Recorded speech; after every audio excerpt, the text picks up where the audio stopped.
presidente Javier Milei confesó que está tocado. Se vistió para la ocasión y viajó muy temprano a un canal de televisión amigable. El presidente necesitaba muy temprano intentar recuperar parte de la centralidad política. ¿Por qué? Porque se siente tocado. Reconoce que hoy la centralidad de la política en la Argentina la tienen los y las estudiantes.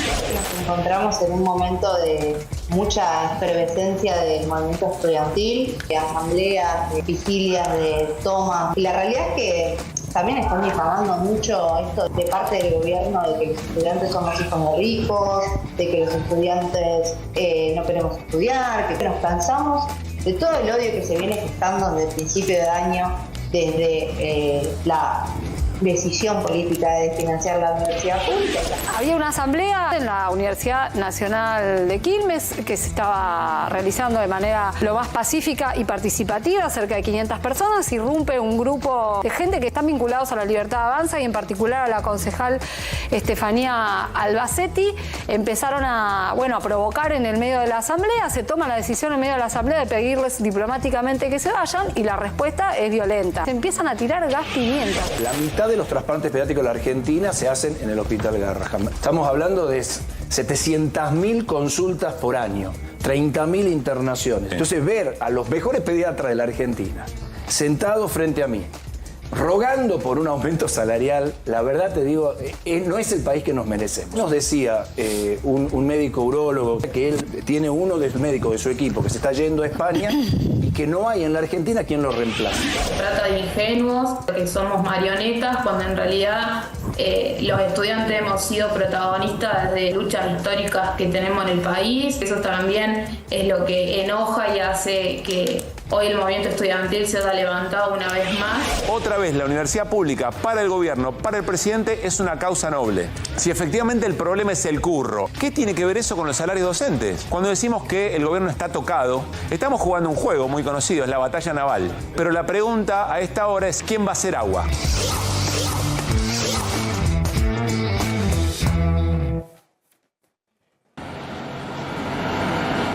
Vamos, vamos los pibes, vamos, vamos los pibes, vamos, vamos los pibes, vamos, vamos los pibes.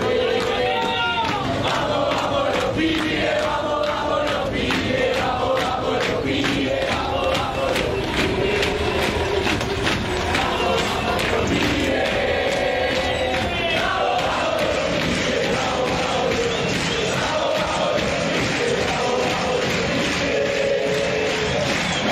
los pibes, vamos, vamos los pibes, vamos, vamos los pibes, vamos, vamos los ¿Qué tal?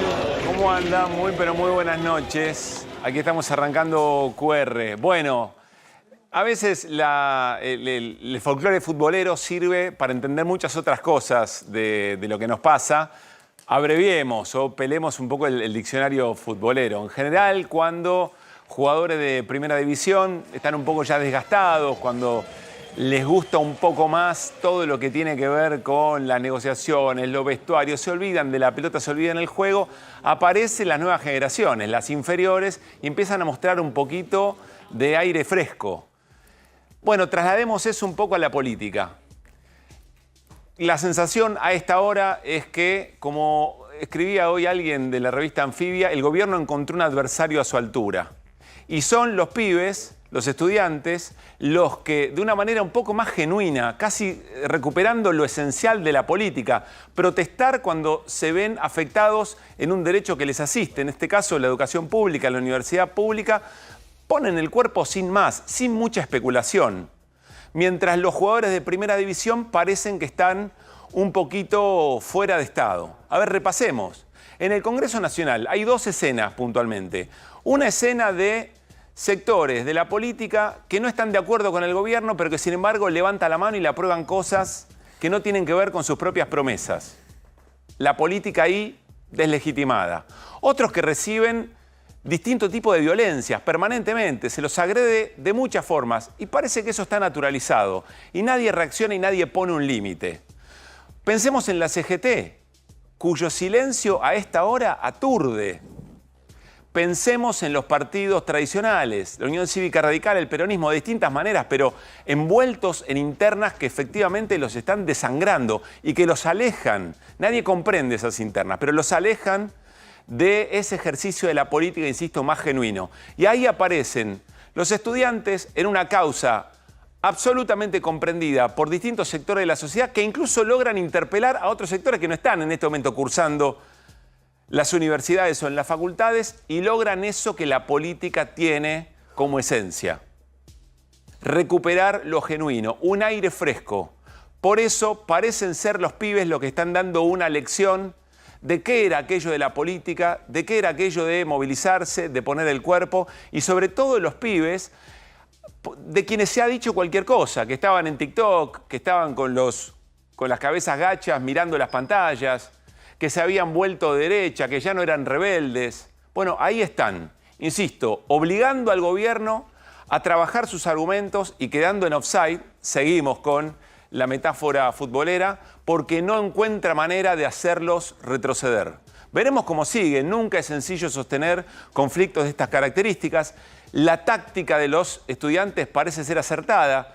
Tomas no permanentes de 24 horas, 72 horas, una movilización como la que acaba de terminar, una convocatoria al paro de toda la comunidad universitaria. Veremos cómo sigue, porque el gobierno también juega sus cartas y lo vamos a ver en un rato nada más. Ahora, es muy interesante, si estamos hablando de un tramo de las generaciones, de las nuevas generaciones que le devuelven a la política eso que la política tiene como genuino, cuando aparecen referentes en otra etapa de la vida, olvidémonos de los pormenores de la política, de los vaivenes de lo partidario.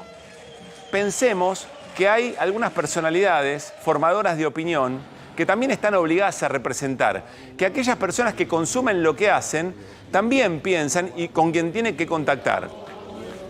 Mirta Legrand recibió el doctorado honoris causa en el Festival Internacional de Cine de la Universidad de Buenos Aires. Y en ese contexto dijo esto. En un momento histórico para las universidades públicas de mi amado país, no quiero dejar de expresar mi apoyo, mi orgullo a todos quienes hicieron grande la Universidad Pública Argentina. Porque una potencia mundial como Estados Unidos tiene solo 10 universidades públicas, Argentina, señores, tiene 70.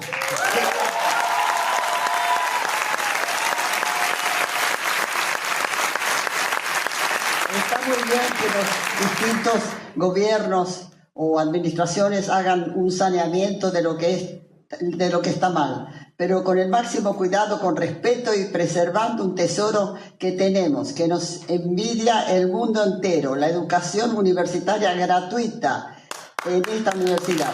La UBA se formaron, por ejemplo, los 5 premios Nobel que tiene la Argentina. Bien, Mirta Legrand, que entiende todo, lee la escena y dice, corrijan lo que tienen que corregir, basta de argumentos estériles, pero no jodan con la universidad pública. Se cantaba en algún tiempo, probablemente ahora vuelve a tener sentido. Me gustan los estudiantes que rugen como los vientos, y en otro momento dice esa misma canción, poniendo efectivamente el cuerpo, no haciendo el sordomudo cuando se presenta el hecho. Nos vamos con Gaby Prosperi al Palacio Pisurno. Acaba de terminar la marcha de las velas, distintas facultades que se movilizaron hacia ese lugar en la ciudad de Buenos Aires. Gabriel, ¿cómo te va? Muy buenas noches, estamos en vivo. ¿Cómo te va, Pablo? Las 13 facultades que componen la Universidad de Buenos Aires tuvieron representación en esta marcha que acaba de terminar. Columnas que llegaron de Plaza Jussey y también por la avenida Córdoba, concentrándose algunos en la esquina de la calle Junín. Recién también, o durante la tarde, se escuchó a la ministra de Seguridad, Patricia Bullrich, hablar de que se intentaba por parte del estudiantado generar una escena de conflicto a la chilena, hasta habló de bombas Molotov.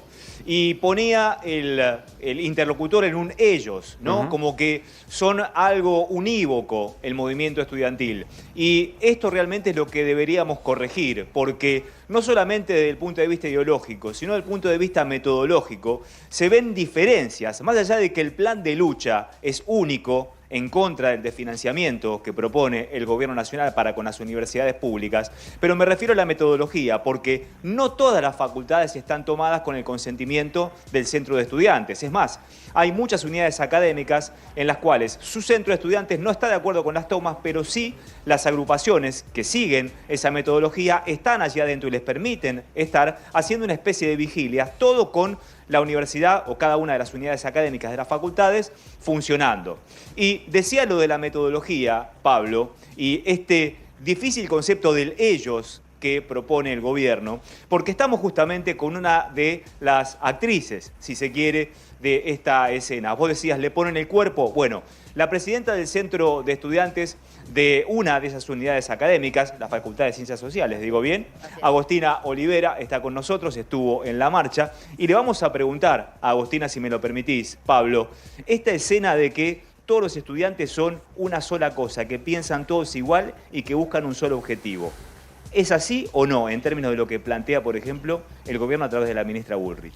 Hola, ¿qué tal? Primero, gracias por la invitación.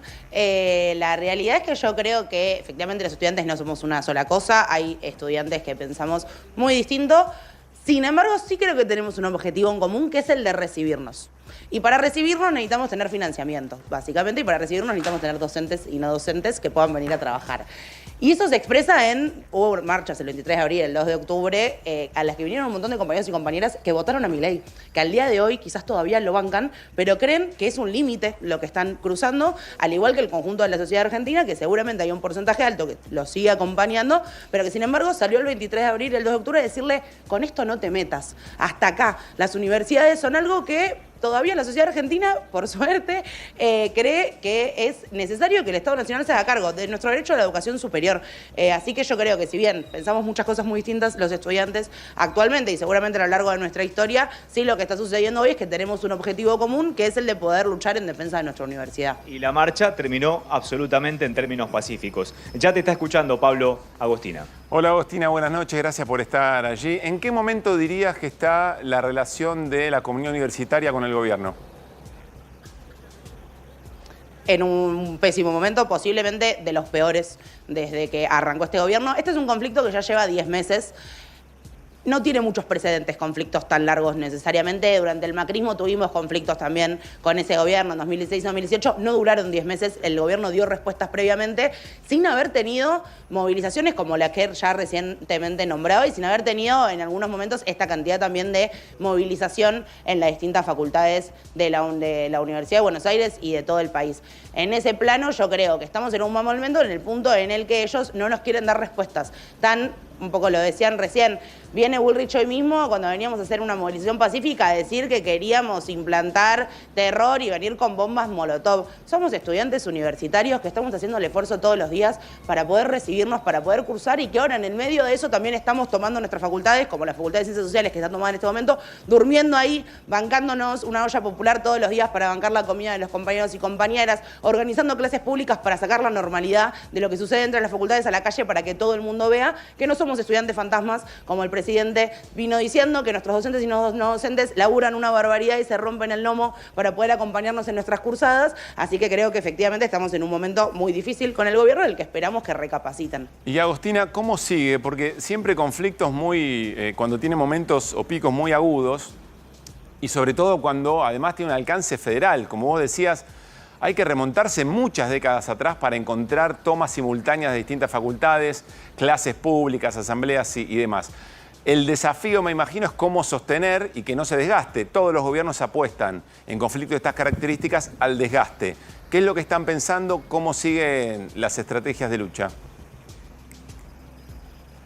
ahí creo que se está dando algo muy bueno que tiene que ver con la conformación de espacios en donde los distintos gremios, no solo estudiantiles, sino con los docentes y los no docentes, tomamos definiciones conjuntas en muchas situaciones. Eso es importante para pensar cómo seguir. Yo creo que este va a ser un conflicto particularmente que va a durar durante todo el gobierno de Milei, porque para mí no es un conflicto que es meramente presupuestario, es un conflicto que es ideológico. Es un gobierno que viene diciendo que lo que sucede en las universidades es el marxismo cultural, que viene diciendo que somos todos vagos, que nadie quiere estudiar en realidad ahí, que somos hijos de millonarios. Perdóname, Agostina, aclara un poco eso, porque recién estuvo aquí Bornoroni, diputado nacional, jefe de bloque de La Libertad Avanza, decía que el tema era meramente presupuestario. Sí, lo escuché con Isa. Claro, meramente presupuestario. Decir, bueno, que digan ahora el presupuesto, ¿dónde van a sacar la plata? Y no hay problema. Vos decís que no es un problema presupuestario, que es ideológico. Explica eso un poco mejor. No, es un gobierno que no cree en lo público, que no cree en el Estado Nacional haciéndose cargo. Esa parte la dijeron. También dijeron que venían a atacar una casta y que esa casta eran los políticos y no es lo que vienen haciendo, sino que nos están atacando a los estudiantes universitarios, a los jubilados y a los movimientos sociales. Pero, sin embargo, sí lo que dijeron es que ellos no creen en el Estado Nacional haciéndose cargo de un montón de cosas en las que al menos yo, estudio trabajo social, sí creo. Ahora, en ese plano, llevarlo todo al lado de únicamente el parlamentarismo, por así decirlo, discutamos el presupuesto 2025, discutamos leyes de financiamiento, que son importantes y que el Congreso les haya aprobado, fue muy importante también, pero que sin embargo, este gobierno igual decidió vetarlo. Recién lo escuchaba el jefe de bloque de La Libertad Avanza diciendo que, bueno, que traigan propuestas para cómo aumentar el presupuesto. Ellos están planteando un presupuesto que recorta 30% más. Nosotros tenemos 85 facultades tomadas en todo el país, diciendo que no nos alcanza la guita, y ellos ya vienen a proponer un presupuesto que lo recorta aún más. En este estado no vamos a poder abrir las facultades y las universidades el cuatrimestre que viene, o sea, en el 2025. Y este gobierno no lo está viendo a eso, o no lo está queriendo ver, o se están haciendo los boludos en ese plano, perdón las palabras. Pero me parece que efectivamente hay una discusión que excede únicamente a lo presupuestario, que nosotros podemos ganar esta pelea, podemos arrancarle a este gobierno un presupuesto mayor y un salario para nuestros docentes y nuestros no docentes, pero que sin embargo hay una pelea que vamos a dar diariamente, porque es un gobierno en que no cree en lo público. Y las universidades, perdón, me tiré mucho, pero las universidades son algo que para mí tira el discurso libertario porque son sinónimo de lo público y son sinónimo de calidad absoluta, y quienes las habitamos lo sabemos. Agostina, lo último, ¿cómo está el vínculo con quienes no militan en las organizaciones políticas universitarias? También con esos sectores de la sociedad que están observando esto. Y te pregunto, ¿qué pensás de esto que escuchamos de Mirta Legrand? No creo que haya militado en alguna universidad Mirta Legrand, pero sin embargo tiene un registro muy acabado de lo que está pasando y lo que está en juego. ¿Qué estás viendo ahí? Yo creo que si estamos del mismo lado que Mirta Legrand de la vida es porque efectivamente lo que está sucediendo es muy grave. En principio creo eso. Y en ese sentido creo que, y por eso traía lo de esto de que ellos usaron mucho, ¿no? La de que no la vemos. Bueno, yo creo que ellos no la están viendo. Yo creo que independientemente de cómo se acelere este conflicto o que hoy venga sucediendo durante este conflicto, nosotros ya estamos ganando algo que es el acompañamiento del conjunto de la sociedad argentina en lo que hacemos todos los días, que es estudiar, básicamente. Porque lo que hacemos hoy en día nosotros en las facultades, en cada una de las facultades de la Universidad de Buenos Aires, pero de todo el país, es ser pibes y pibas que, como decía, nos rompemos el lomo para laburar, para sostener a nuestras familias, para intentar vivir solos en un contexto donde no tengamos ninguna perspectiva de futuro. Y te sumo en ese plano también que hoy veía que hay la exsecretaria legal de Capital Humano, Leila Gianni, se fue porque dice que va a hacer territorio en La Matanza. Es la misma que fue a perseguir a los comedores en el cuatrimestre pasado. Bueno, nosotros creemos que el Gallego Álvarez, que Torrendel y que Sandra Petovelo tienen que tomar el mismo camino y que nos tienen que dar respuestas o que tienen que renunciar de los cargos que están ocupando porque no están a la altura. Así que me parece que ese también es un punto importante de la lucha que estamos dando. Agostina, muchas gracias por habernos esperado allí. Gaby Prosperi, gran trabajo, un gran abrazo para ambos. Bueno, gracias a ustedes. Claudio Martínez, productor general de nuestro programa, divulgador científico muy comprometido con todo lo que tiene que ver con el desarrollo de la universidad, de la ciencia y de la tecnología. Viene haciendo algunos ciclos de educación presidencial, casi una pedagogía en ese sentido para clarificar de una manera muy concreta qué cosas se están discutiendo. Presten la atención y de esta manera me parece que nos va a ayudar en el juego de los argumentos que nunca hay que abandonar.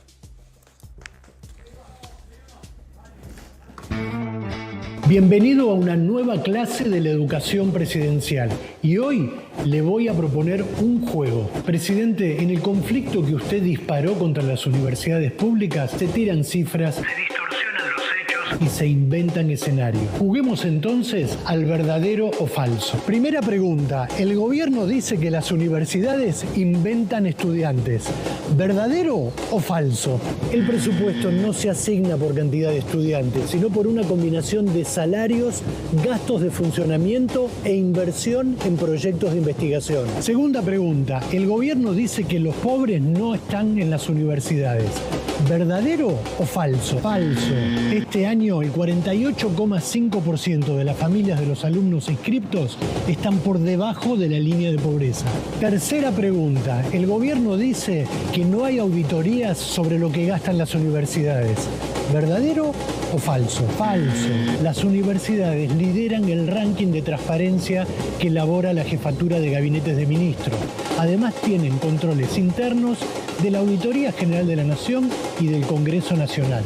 O sea, digamos, no pegan una, todo falso. Cuarta pregunta, el gobierno dice que los salarios universitarios están por encima de los sueldos de la administración pública. ¿Verdadero o falso? Falso. Desde que usted asumió, presidente, los salarios universitarios perdieron más de un 30% de poder adquisitivo. Quinta pregunta y terminamos. El gobierno dice que la ley de financiamiento universitario atenta contra el déficit fiscal. ¿Verdadero o falso? Falso. El costo fiscal de la ley es de apenas el 0,14% del Producto Bruto Interno. Falso, falso, falso, falso, falso. 5 veces falso. Me parece, presidente, que para la próxima clase va a tener que repasar. Ah, y si le interesan los buzos de las universidades públicas, le recomiendo que hable con las chicas de Experiencia Sabia. Ellas hicieron buzos de todas las universidades públicas del país. Enseguida vamos a charlar con Abel Furlan, secretario general de la Unión Obrera Metalúrgica. Interesante preguntarle a un dirigente importante de un gremio histórico qué está viendo el movimiento estudiantil en términos de éxito para plantear un problema e interpelar de alguna manera no solamente al resto de la sociedad, sino al propio gobierno, que como ayer decíamos, evidentemente está tocado por este tema. Buenas noches, Fer Cerolini, hora Irina Hauser, ¿qué dice Pablo Ibáñez? ¿Cómo sigue esto, Pablo? Hay medidas de fuerza para 3 días consecutivos, el día de mañana, lunes y martes. Y hay un factor que hoy lo habló Bornoroni en el programa de Maxi Montenegro, que es la cuestión del presupuesto. Sí. Hay consenso bastante amplio. Yo me atrevo a decir hoy que por lo menos 134 diputados para que lo que tiene que ver con el presupuesto universitario, muy parecido a lo que vetó el presidente, se incorpore en la ley del presupuesto 2025. Puede haber consenso en ese aspecto, puede haber incorporación de ese tema junto a otros temas, por ejemplo, también lo vinculado a jubilaciones y también un tercer capítulo referido a fondos para las provincias, tocando un tema que para Javier Milei es especialmente intocable, que es lo que se conoce como gastos tributarios. Es decir, si el planteo del gobierno es para incorporar gastos referidos universitarios, hay que ver de dónde salen esos fondos. Bueno, claro, toquemos los gastos universitarios, los gastos tributarios, que son las exenciones beneficios impositivos para importantes Exactamente. empresas. Por ejemplo, lo que tiene que ver con economía del conocimiento, Galperín, Globan y demás, pero también, por ejemplo, lo que es la promoción industrial de Tierra del Fuego. Esto podría hacer que se pueda avanzar con esta medida en el presupuesto 2025. Y se va a empezar a discutir la semana que viene con la participación de representantes universitarios en el Congreso. Muy importante esta información que plantea Pablo, porque es cómo sigue efectivamente en el Congreso. El gobierno tiene la potestad de vetar incluso el presupuesto. Claro. Es decir, va a ser una discusión realmente muy, pero muy Con el presupuesto tensa. Seguramente, Pablo, va a ser veto parcial. Claro. En los casos específicos de estos capítulos, en el caso de que se apruebe. Recordemos, y lo hablamos hace bastante tiempo, que a Milei tampoco le disgusta la idea de seguir con un presupuesto prorrogado. Sí, más bien todo lo contrario. Bueno, nos vamos a la pantalla con Pablo Ibáñez. Vamos a cambiar de tema y también de esto le vamos a preguntar a Abel Furlan, porque estamos en medio de una discusión interna del Partido Justicialista, gran protagonismo de Cristina Fernández de Kirchner y de Axel Kicillof.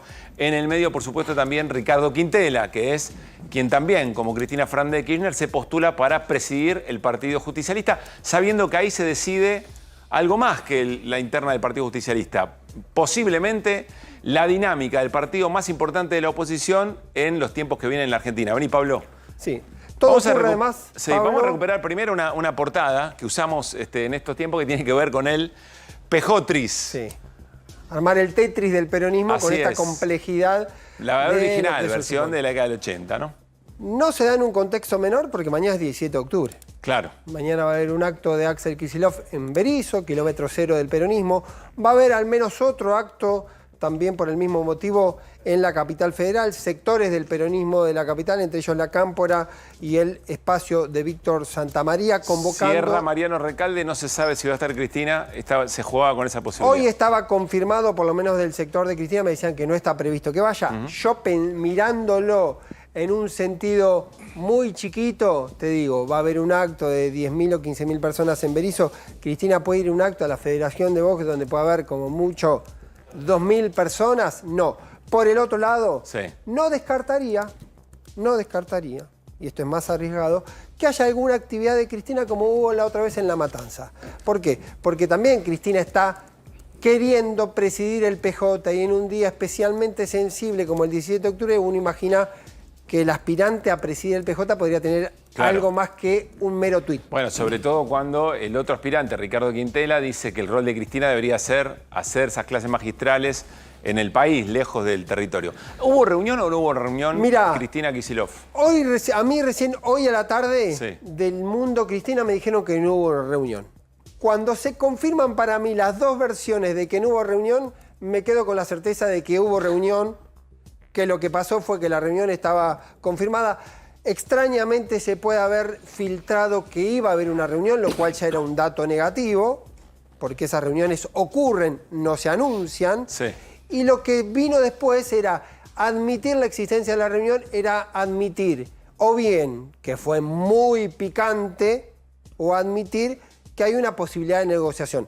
Parecen contradictorias estas dos ideas, que puede haber sido picante la conversación No, claro, y no se es está en vía de excluyente. negociación, pero puede haber ocurrido las dos cosas Sí.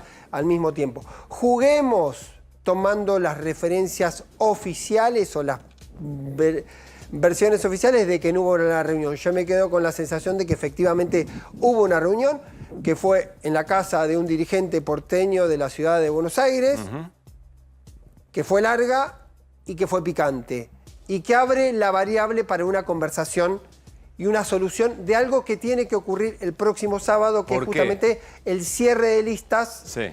para las elecciones del 17 de noviembre. Déjame decir, ese es un deadline, el primer deadline.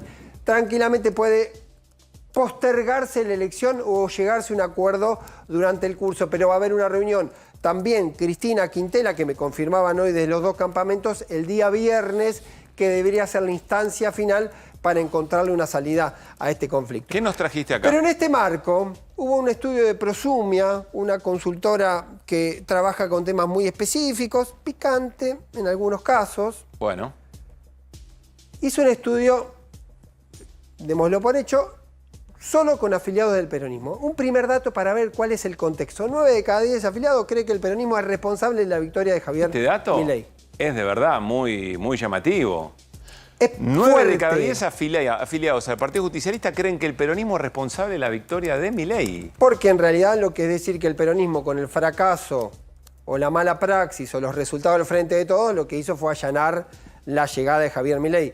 Puede haber varias interpretaciones, también puede haber una interpretación que diga, che, hubo sectores del peronismo que Que le lo pusieron inflaron. inflador a Javier Milei pensando Sí. que iba a ser funcional a sus intereses y después se convirtió el monstruo que criaste te terminó comiendo la mano. Es Ahí- lo que dice todo el tiempo el Turco Asís. Bueno, es lo la criaste tesis para con- dividir Pero al, digo, al otro. esto para entrar al contexto, para ir a meternos en una cuestión más específica, hubo un análisis vinculado a lo que tiene que ver con la posibilidad de una elección entre Quintela y Cristina, 7-1 para Cristina, 2 en el medio, un número que parece probable en este Lógico. contexto.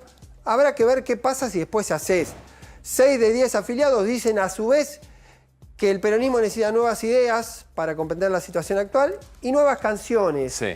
Esto tampoco uno podría leerlo como que es una crítica a Cristina, pero Cristina también en el último tiempo empezó a decir, che, tenemos que Cristina empezó a revisar cantar nuevas canciones también. nuestra propia Biblia, reforma laboral, tema educativo, Sí. déficit o equilibrio fiscal, discutir cómo se resuelven. Y ahora nos vamos a meter a algo que me parece que es todavía más sensible, que es jugar con apoyos y rechazos de los afiliados de esta encuesta de Prosumia. Axel Kicillof, la media entre apoyos y rechazos, podemos mirar solamente aquellos si querés, 67 por la positiva, Sí. el rojo es naturalmente el rechazo, el verde es el apoyo, y tenés los indicadores un poco mejor que Cristina Axel Kicillof. Guado de Pedro muy competitivo en esos términos porque todavía tiene un nivel casi lacrado el rechazo. Cristina, casi copiado Guado de lo de Pedro. Sí, Cristina. Cristina es Guado. Algo que no ocurre Guado con es Cristina. Exactamente, algo Sí. que no ocurre con Cristina. Una vieja tesis que decían, nadie del mundo Cristina tiene mejores números que Cristina. Axel Kicillof parece haber roto esa variable. Por lo tanto, es interesante mirar ese Hay dato. que preguntarse ahí si lo tiene en función de, no sé si públicamente, pero en el imaginario estar discutiéndole cosas a Cristina, O por lo ¿no? menos tener matices o tener algo que quizá alguien puede mirar que Cristina no tiene, que es proyección hacia adelante. Claro. También es decir, Cierto. lo nuevo o lo mismo del sistema renovado y corregido hacia adelante. Quizá el dato más duro de todo esto son los números de Máximo Kirchner, que entre positiva y negativa termina teniendo más negativa dentro de los propios afiliados. Uno podría pensar que en el universo en general de votantes podría tenerlo, pero dentro del peronismo, dentro del propio peronismo. Prosumia es la consultora que hizo este trabajo. Sí, Prosumia es la consultora que suele trabajar también con otras consultoras que trabaja con muchos gobernadores, algunos gobernadores del PRO, algunos dirigentes del peronismo. Esto a mí me dicen que lo pidió un dirigente del peronismo de la provincia de Buenos Aires, cercano al mundo insaurralde Máximo Kirchner. Bueno.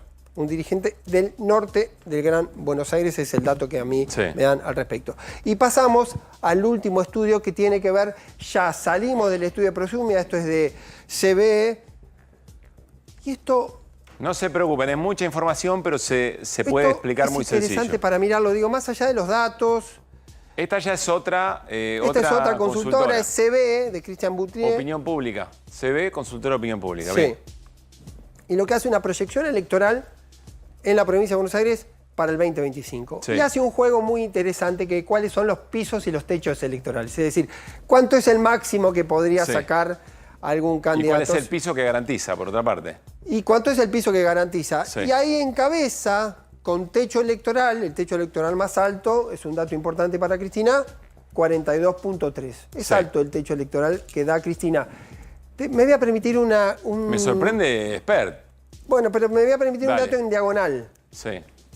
Axel Kicillof el año pasado reeligió con 45 puntos. Entonces la lógica es, Axel y Cristina pueden tener el mismo universo electoral, ¿por Claro. qué Cristina tendría menos? Sí. Este es el techo, después habrá que ver en una campaña, eventualmente siendo una candidata, cuánto, ¿Contra quién? ¿En qué dinámicas? y cuánto Claro. ponés sobre la mesa, digamos, Sí. cuánto te quedás de eso eventualmente. Se cuela Fer. ¿Qué Fer? Sí, ahí hay un dato. Yo también miré esta encuesta el otro día y dije, bueno, según cada uno obviamente como quieren, en el sentido de los que hacen punta, decían Esper y palmo a palmo con Cristina, 42. Bueno, lo que hay que mirar es quién seguro votaría a uno, da 29,1 y a Cristina. Y a Esper le da 14,5. 14,5. Es la mitad. Sí. Digo, no tiene nada que ver con el resultado Lo mismo final, ¿se Randazzo, entiende? tres No, cortes. pero Porque ahí ¿a hay quién un- votaría? Muchas veces aparece, por ejemplo, Miramanes, figura con un 5 nada más Acá. y después un 28 que no lo Sí. rechaza. Porque Pero es- eso... Pero ¿sabes por qué es importante tener en cuenta esto, Fer?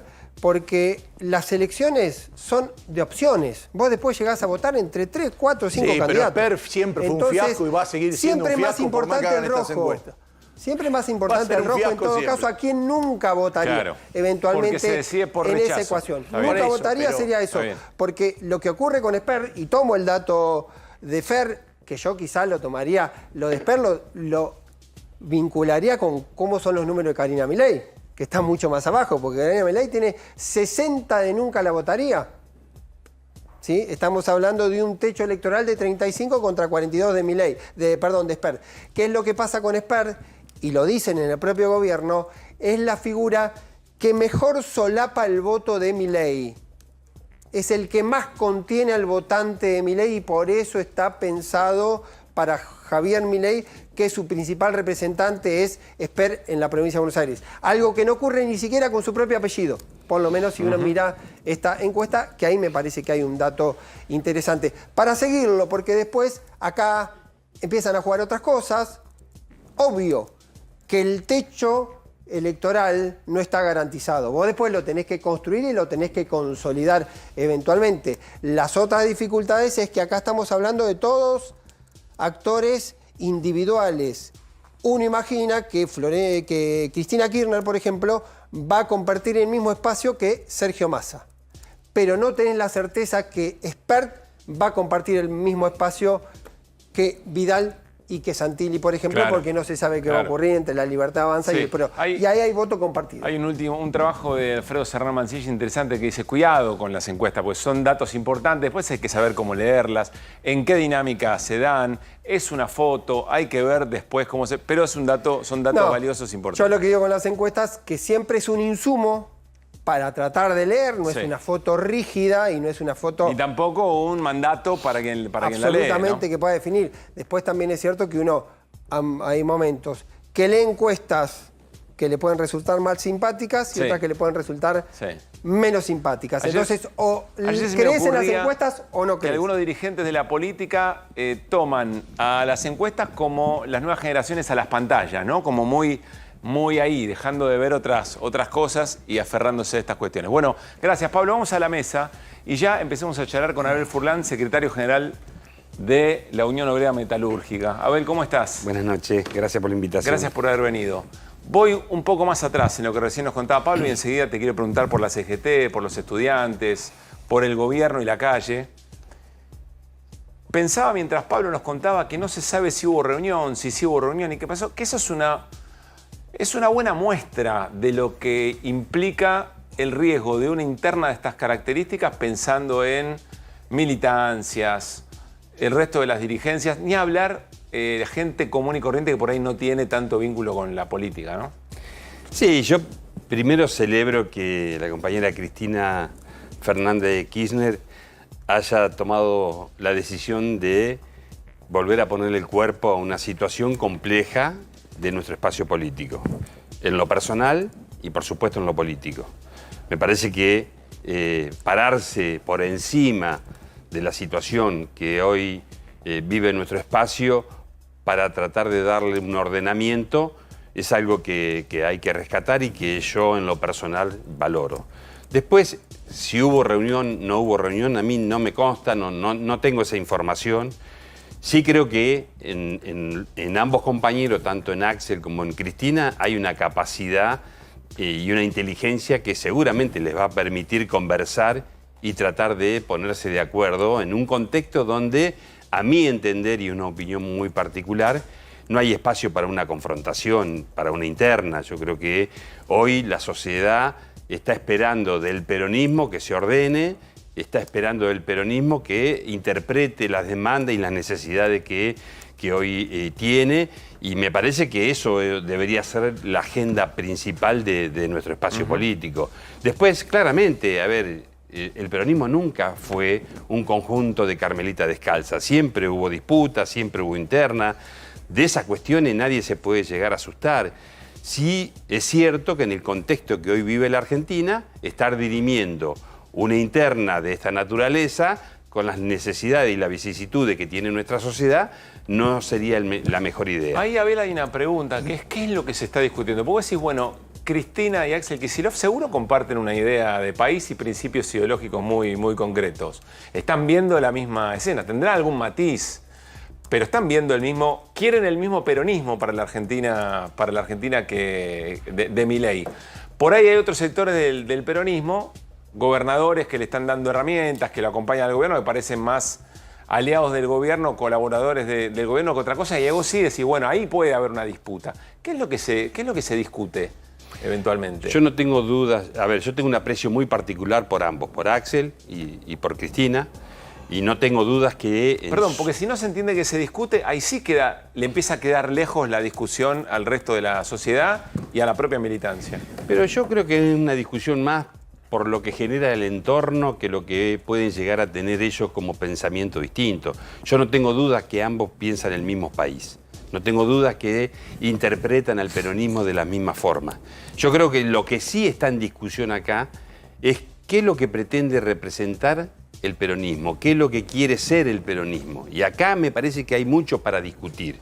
Y me parece sumamente interesante la carta de Cristina donde dice que en unidad podemos estar discutiendo. Yo creo que el peronismo necesita, de cara a la sociedad, empezar a discutir qué representa o qué pretende representar. Y en esa discusión poner blanco sobre negro, porque no puede haber tantas interpretaciones. No puede el peronismo tener tantas vertientes, no puede el peronismo tener tanto desencuentro. Yo soy de lo que interpreto a un peronismo con rebeldía ante las injusticias. Ahora, yo interpreto al peronismo que tiene sensibilidad ante el 52 o el 53% de pobreza. Yo creo en el peronismo que tiene sensibilidad en cuanto a que de cada 10 pibes, 7 son pobres. Entonces, creo que ahí hay claramente un tema para discutir y para ponernos de acuerdo, porque nosotros terminamos confundiendo a nuestro propio electorado. ¿Qué es el peronismo? Es el peronismo aquellos que dicen que hay que terminar con la grieta y que hay que lograr los consensos necesarios con el poder económico para distribuir de una manera equitativa la riqueza que generamos los trabajadores. Eso no es el peronismo. El peronismo siempre se paró y se enfrentó frente al poder económico para disputar y generar las tensiones necesarias para repartir la riqueza de manera equitativa. Y eso siempre para el peronismo tuvo costo. Tuvo costo con Perón, ¿no? Mañana vamos a conmemorar una fecha más del Día de la Lealtad, donde Perón fue encarcelado precisamente por representar a las grandes mayorías, por representar frente al capital, ¿no es cierto?, a las minorías o a las mayorías que estaban sometidas a la indignidad. ¿Dónde vas a pasar el 17 de octubre? Yo voy a ir a acompañar a Axel, siento un gran aprecio por él, voy a estar acompañándolo y de la misma manera voy a estar acompañando la decisión de Cristina de conducir el proceso como presidenta del Partido Justicialista. Me parece que... ¿No tendría que haber compartido una misma actividad, Axel y Cristina? Puede ser, pero a ver, tampoco está todo dicho. Me parece que son dos personas sumamente inteligentes que seguramente están hablando, que seguramente están compartiendo muchas cosas y que las cosas que por ahí pueden llegar a estar todavía inconclusas seguramente se van a estar salvando en las próximas horas. ¿Quiénes son los entornos? Porque vos decís que el problema son los entornos. Bueno, yo no quiero dar nombres propios porque me parece que eso tampoco suma ni ayuda. Pero claramente que acá hay dentro del peronismo distintas vertientes que están con una posición inflexible de excluir a compañeros. Y a mí me parece que, yo comparto la carta de Cristina, no sobra nadie. En la nueva construcción, en el peronismo, no sobra nadie. Lo que sí tiene que ser el peronismo es lo que te acabo de decir. Empezar a delinear qué quiere representar. El peronismo no puede estar de espalda a un proceso de desindustrialización como el que está llevando adelante el gobierno de Milei. No puede estar ausente en esa discusión, no puede estar callado, porque claramente el peronismo vino a industrializar el país porque entendió que el ordenador social era el trabajo. Hoy el mundo está discutiendo quién se queda con el trabajo calificado. En paralelo, la Argentina está llevando adelante un proceso de desindustrialización. Yo soy de los que interpreto que hoy la industria en la Argentina está pensada para que los argentinos, en general, naturalicemos salario de hambre. Y eso nunca representó el peronismo. El peronismo vino a representar a trabajadores con salarios dignos, a trabajadores que los contenía la justicia social y a trabajadores que de alguna manera fueron los que sacaron a Perón de la cárcel porque se sintieron identificados. El peronismo fue rebeldía contra esa injusticia, no puede estar teniendo hoy equivocadamente una posición distinta. Abel, como dirigente gremial, como parte de la CGT, ¿no te da un poco de envidia el momento de los estudiantes organizados? Que se sienten afectados y no tienen ninguna duda, no especulan, van a la calle, protestan. Sí, claro, me das el pie para transmitirle mi solidaridad a todos los estudiantes, a todas las pibas y los pibes que hoy están dando una lucha que no debiera ser de ellos solos, que debiera ser de todo el pueblo argentino. Yo defiendo un modelo de desarrollo de la industria y lo defiendo a partir de no estar o de tener presente que las universidades son un factor determinante para ese desarrollo de la industria en nuestro país. Entonces, claramente yo quisiera que el movimiento obrero hoy esté al lado de los pibes y de las pibas defendiendo las mismas causas. Yo quisiera que la sociedad en su conjunto... ¿Y por qué no pasa eso, Abel, a tu criterio? Bueno, porque creo que falta discutir cuáles son los roles que tenemos. Yo fui de alguna manera responsable de haber decidido aquel paro de la CGT del 24 de enero porque fui uno de los que levantó la mano que había que confrontar con este modelo de ajuste que representaba Milei, a partir de una devaluación feroz del 120%, a partir de lo que representaba el proyecto de ley ómnibus, de lo que representaba el DNU 70. Para vos en aquel momento no importaba el tiempo de gobierno, para vos ya esas políticas ameritaban un paro. Pero claramente, a ver, lo había dicho en campaña y lo estaba empezando a concretar y no había espacio para que los trabajadores estuvieran mansamente mirando cómo eran sometidos a una situación que, bueno, hoy vemos los resultados de lo que fue. Y creo que ahí la CGT tuvo la sensibilidad necesaria como para poder afrontar una medida y un plan de lucha. A ver, dentro de la CGT ha tenido dos paros, ¿no? Dos paros importantes. Sí. Y claramente se ve que acá no hay ninguna diferenciación ni de ningún sector, ni de la CGT, ni del trabajo, le están pegando a todos. Hoy terminaron de sacar a un representante de los trabajadores de la conducción de aerolíneas. Digo, van por todos los muchachos, este gobierno. ¿Cuál es el próximo paso? Hoy los datos que dan de supermercado, una caída del 22% del consumo respecto al año pasado. Es una barbaridad, son números que dan terror. Entonces digo, sí, 7,7 el tema de la caída de nuestra actividad. Por eso, pero digo, ¿cuál es el próximo paso? Porque más allá de si están solidarios o no con los jubilados, y están solidarios o no con los estudiantes, la CGT hoy ¿qué ve para adelante? Porque yo no sé cuál es han dado algunos pasos, yo tampoco creo que hay que apurar la marcha, pero me parece que ahora están rodeados. Yo entiendo que la CGT tiene que convocar urgentemente un consejo directivo para tratar de delinear un plan de lucha. No hay posibilidades de hacer otra cosa que no sea la confrontación contra esta política que lleva adelante el gobierno. Claramente lo que está sucediendo, y también me solidarizo con los compañeros de Aerolínea, puntualmente con el compañero Pablo Viró, que está sufriendo de alguna manera las consecuencias de estar no solamente defendiendo los intereses de sus trabajadores que representa, sino también defendiendo un modelo de país, defendiendo la soberanía del país con Aerolínea. Pero en este caso creo que no puede haber duda de que el movimiento obrero tiene que recuperar un rol protagónico en defensa, no solamente de los derechos de los trabajadores, sino en defensa de un modelo de desarrollo de la industria. De lo que hace. Sí, claro. Sí, claro, tiene que haber una discusión. Yo sé que escuchaste la conversación que tuvimos en la radio con Paco Manrique. Creo que tenemos la posibilidad de recuperar alguna de esas definiciones. Estamos hablando de quien fuera secretario gremial de la CGT en representación del ESMATA, secretario adjunto del ESMATA, que decía, entre otras cosas, esto. Presten atención. Mirá, te voy a decir algo que no lo digo muchas veces, ¿viste? Porque no es bueno, no me gusta, pero es lo que veo. Esto se arregla con organización o con sangre. Y yo voy a apostar siempre a la organización. Si los dirigentes no entendemos eso, la gente va a salir desmadrada a la calle. Porque cuando la panza duele, y cuando duele mucho, se acabaron las palabras, hermano. Cuando la gente siente que no tiene nada que perder, salir a la banda y no va a distinguir en quién lo defendió, quién lo quiso proteger, quién peleó por ello, quién lo destruyó. Le va a pasar el cepillo a todos. A ver, Manrique dice... Era una conversación muy crítica y contando su decisión de irse en términos personales de la Secretaría Gremial de la CGT. Él dice, si no hay organización, es decir, si la CGT no hace lo que tiene que hacer en términos de coordinar la protesta, un poco lo que decía Fer, termina mal, porque se desmadra sin conducción. A ver, a nadie se le va a escapar en su análisis de que el movimiento obrero, hasta una sociedad de fomento, un club de fútbol, la propia política, tiene un problema de representación. Esto lo sabemos todos.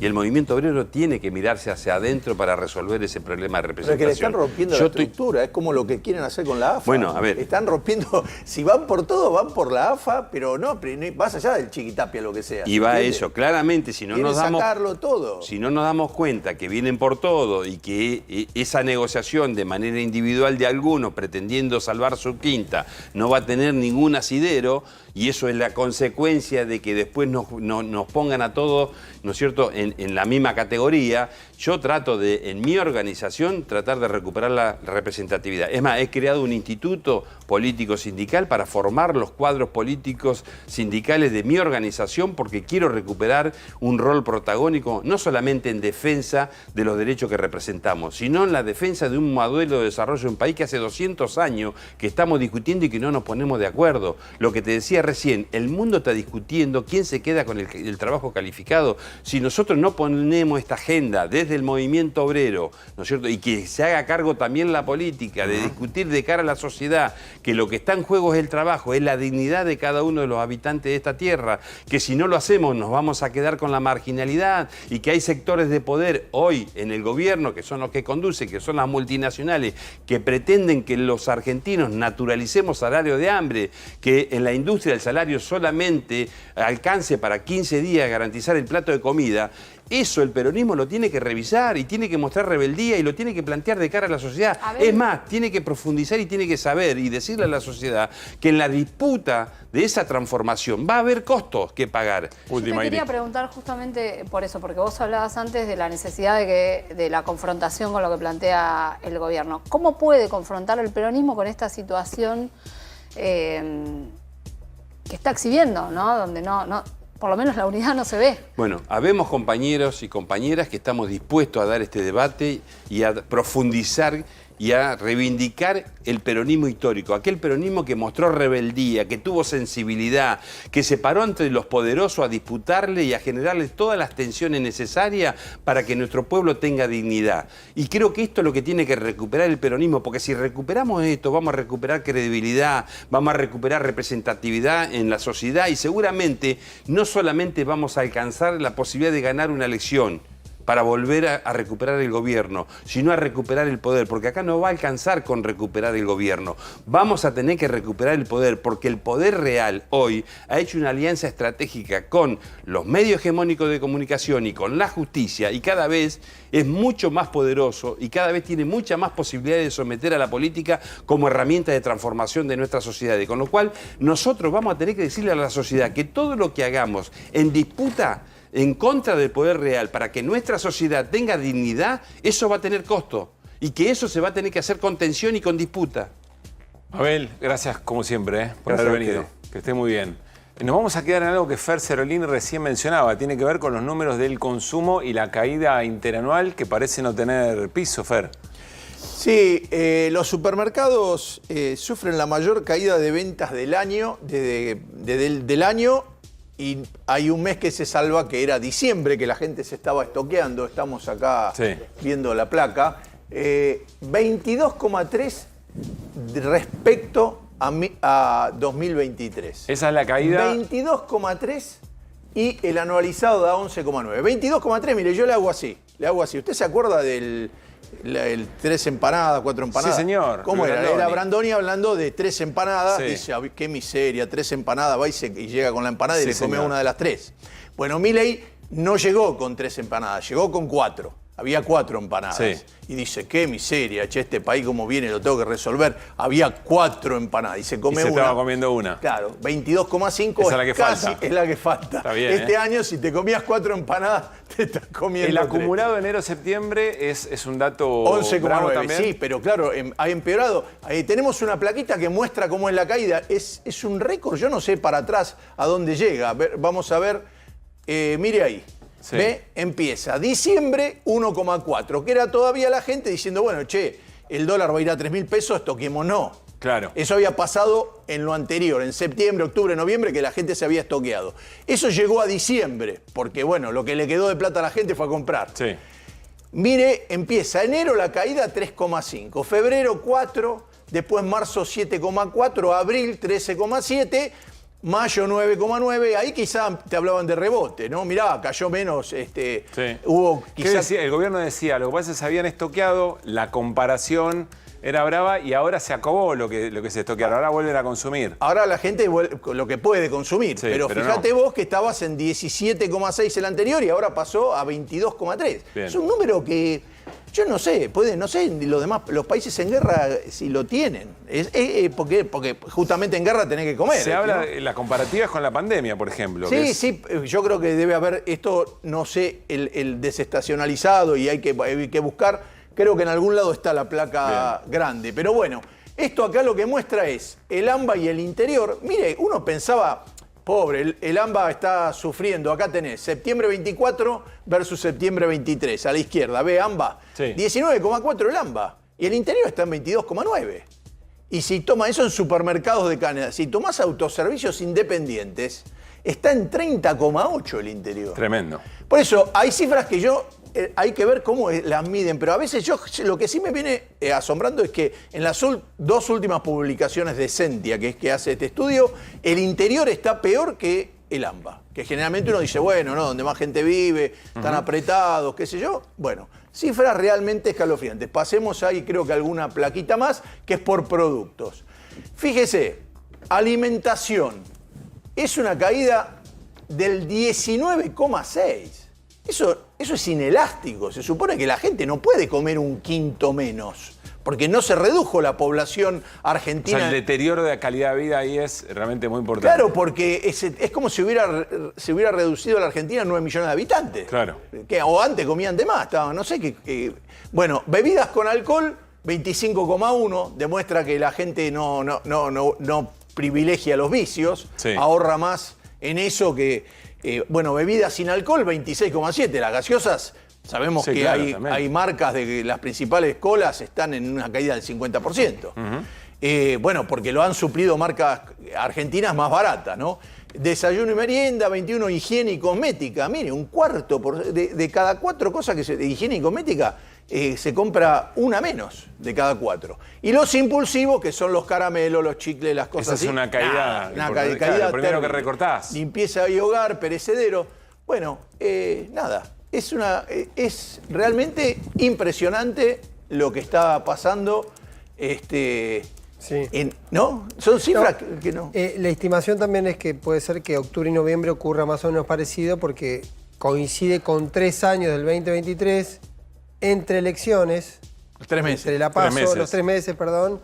Entre el resultado de la PASO, la general y el balotaje, que hubo mucho gasto también vinculado al estoqueo, la previsión, porque puede haber variación de los sueldos, de los precios, por lo tanto había mucha previsión.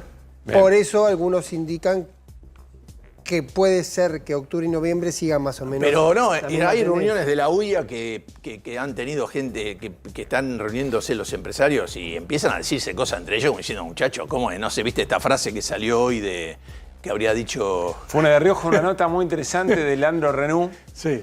Que dice que Fune de Rioja dijo, le vamos a pedir un bote al gobierno. El problema es que cuando el Titanic se hunde, los botes no alcanzan para todo. No, dice, cuando en el Titanic no había botes para todo. Claro. Como diciendo, bueno, trate de tirar alguno porque, ve, algún sector quizás en una reunión, según dice el colega Leandro Renaud, en una reunión interna de la UIA donde los sectores ya se empiezan a mirar desconfiados. No, pero es que hay un momento que la realidad, cuando, a ver, vos...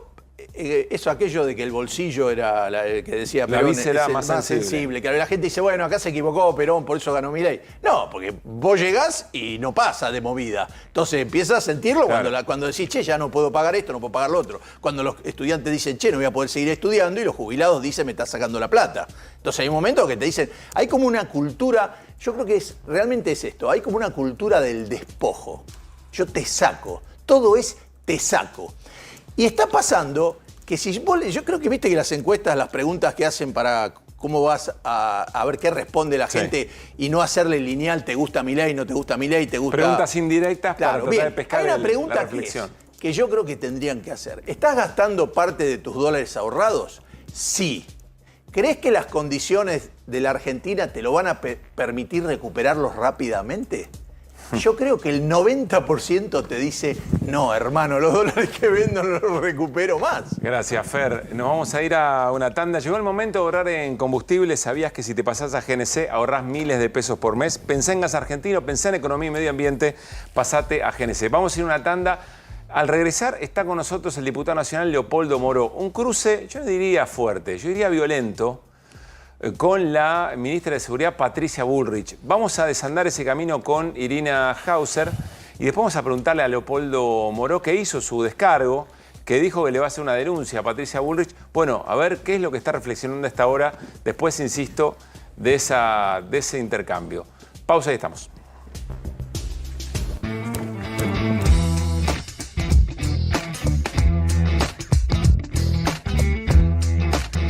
Seguimos en QR, enseguida charlamos con Leopoldo Moró. Viene a contarnos qué pasó en ese intercambio tan violento con la ministra de Seguridad Patricia Bullrich y algunas cosas más que Irina nos va a mencionar. La interpelación a la ministra Patricia Bullrich y las preguntas sobre distintos episodios represivos. Vamos a compartir las voces del día. Van a ver que hay 2 o 3 perlas que vamos a compartir aquí con el equipo. Dale. Los canales de diálogo se cortaron, no hay ámbitos de debate, las decisiones se toman entre poquitas personas y no sé, si sale Andrés Rodríguez habla en nombre de la CGT como si hablara en nombre de todos los sindicatos confederados, y no es así. Que nosotros tenemos en claro que ellos, atrás de esto, van a ir con molotovs, van a ir con una cantidad de cosas a propósito para intentar hacer increyendo. Y nosotros no vamos a permitirlo porque no somos tontos. Auditemos al trabajador de Aerolíneas Argentinas, auditemos al jubilado, auditemos a las personas con discapacidad, auditemos las universidades, pero no se audita a los que el presidente llama héroes, que fugan, que evaden, que eluden impuestos. ¿Sabés a dónde fue esa plata que pidió Mauricio Macri en su momento, 44.000 millones de dólares? Y bueno, ¿y por qué no empezamos a auditar eso? Pero es una cuestión, es otro debate, es un tema político. No, bueno, ¿querés debatir de dónde sale la plata? Yo te estoy dando una respuesta, porque los 44.000 millones de dólares que pidió Mauricio Macri al Fondo Monetario Internacional, ¿alguien los auditó? A favor de tomar el Colegio Nacional de Voluntarios. ¿En contra? ¿Abstenciones? Sale a favor, señor. Nosotros tenemos un campus ubicado en el Bajo Flores y la verdad es que lo que yo veo es un montón de jóvenes que vienen de barrios, digamos, vulnerables y que su sueño es salir de ahí. Ahí están los estudiantes, están filmando, se produce... Miren acá. Bueno, qué situación violenta, ¿eh? A ver. Qué desafortunada acción de la policía, ¿eh?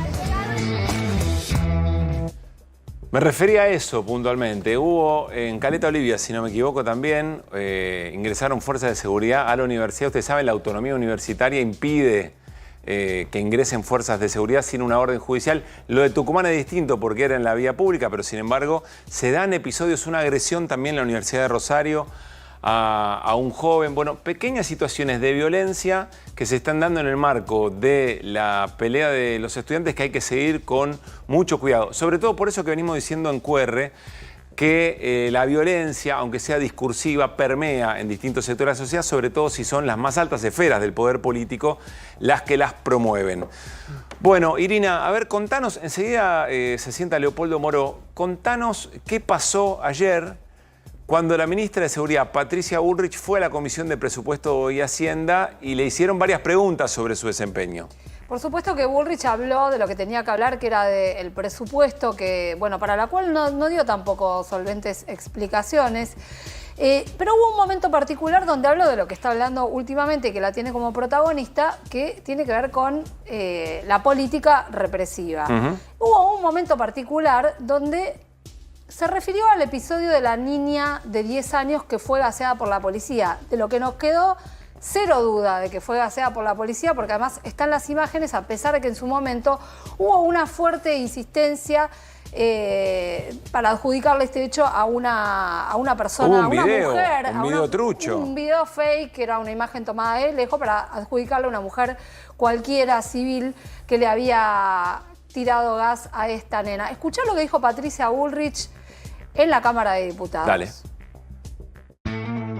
Que se ha hecho un trabajo profesional, que la realidad no es la realidad que ustedes están diciendo ahora. El policía no gasea a la niña. El policía está mirando para otro lado y levanta la mano, y en ese momento la niña, el señor que estaba con la nena, que ya estaba gaseada por un gas naranja, que no sabemos de dónde salió, en ese momento esa persona...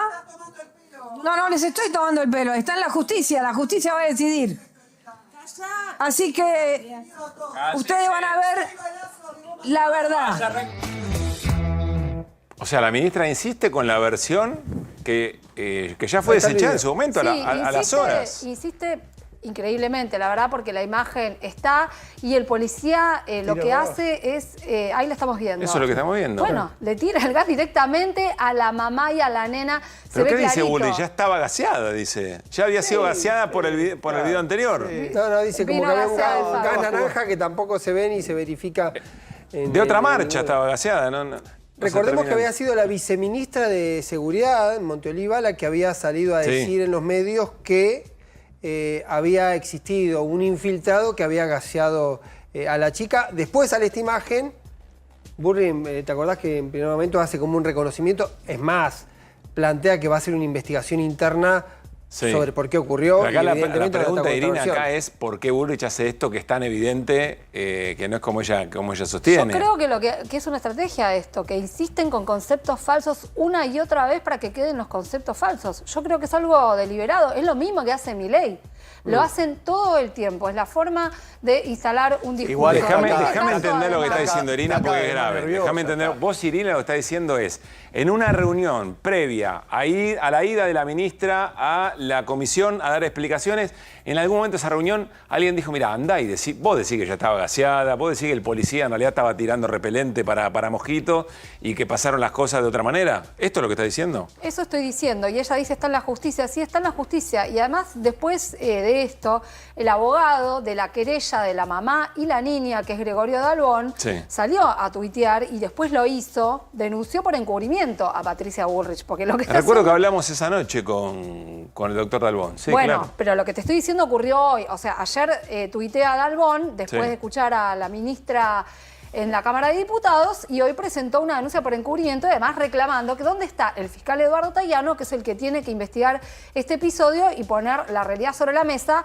que está en las imágenes. No es muy difícil. Se conoce hasta el nombre de ese agente que tira el gas. Bueno, es bastante sencilla la situación y es una de las tantas causas que hay donde ahora se están investigando. Claro, el accionar represivo de la Fuerza de Seguridad. Primero se investigaba a los manifestantes, ahora empieza a haber algunas investigaciones donde el foco es otro. El tono de la Bullrich está fuera de Pero foco. siempre fue así. Está fuera de lugar. No, está un poquito Pero más perdón, y alterada. ese es el tono Está del gobierno, alterada. y al gobierno le fue muy bien con ese tono. No, le Logró fue interpelar bien, un sector muy importante de la sociedad con ese tono. Sí, pero el yo gobierno. creo que Bullrich está en un límite ahora. O sea, me parece que Está está nerviosa, caminando ella por no. una cornisa. Ella hablaba más tranquila. Si Que- vos la Se ves, lo vamos a preguntar a Leopoldo pero Morón buscalo en la enseguida. etapa de campaña de ella, porque no era Milei. Ella ahora, en esta actitud y estos nervios que le aparecen, se está pareciendo a Milei. No, pero ella decía que Milei era peligroso, decía. ella decía que Milei era peligroso y trataba de mostrarse. Ahora parece, ¿te acordás la que decía rescatate, Barreda, la vecina de Barreda, que Perdón, estaba y además nerviosa? no sé si Bueno. repararon en el atuendo, porque parecía vestida de militar. No sé si vieron... No, realmente lo estoy diciendo, ¿eh?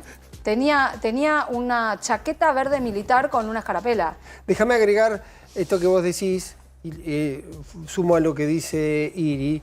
Da la impresión que el gobierno decidió hablarle solo a los suyos y que entiende que hay un auditorio que cree eso o que quiere creer eso, y seguramente es el mismo sector que valida el accionar de Patricia Bullrich. Sin saber si eso sigue siendo tan eficaz como lo fue en su momento. Bueno, pero por lo menos entiende que hay un auditorio enfrente, sus bien. leales, sus fieles. Entiendo. Después podemos discutir si eso es 40-30% de la población, indistintamente de los números. Sí. Evidentemente le habla a eso.